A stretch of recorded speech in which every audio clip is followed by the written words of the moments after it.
মাধ্যমে জবানের শুকরিয়া আদায় করো।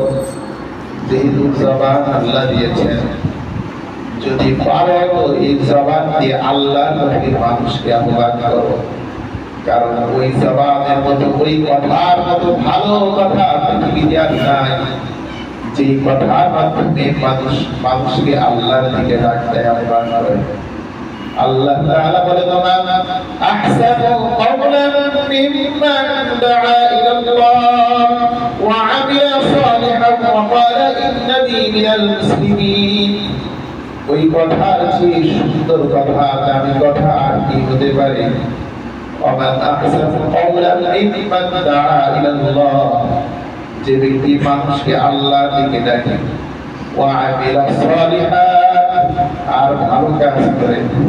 ومن أحسن قولا ممن دعا إلى الله وعمل صالحا وقال إنني من المسلمين।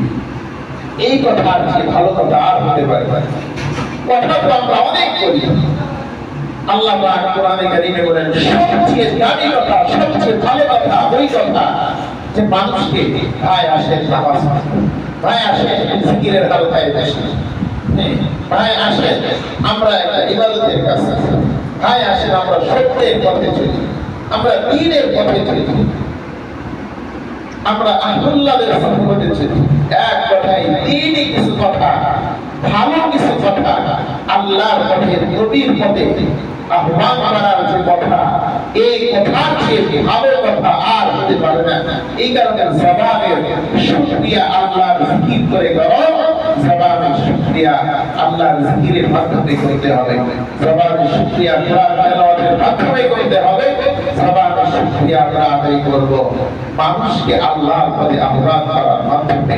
জবানের শুকরিয়া আদায় করব মানুষকে দাওয়াত দেব। ভাই তোমাকে আল্লাহ জবান দিয়েছেন, জবান দিয়ে কত কথাই বলো, আসো না একটু জবান দিয়ে আল্লাহর নামে জিকির করি, তাহলে এই জবানের হক আদায় হয়ে যাবে, এই জবানের শুকরিয়া আদায় হয়ে যাবে।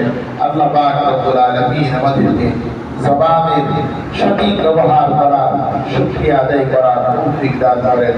আমিন ওয়া আখিরু দাওয়ানা আলহামদুলিল্লাহি রাব্বিল আলামিন।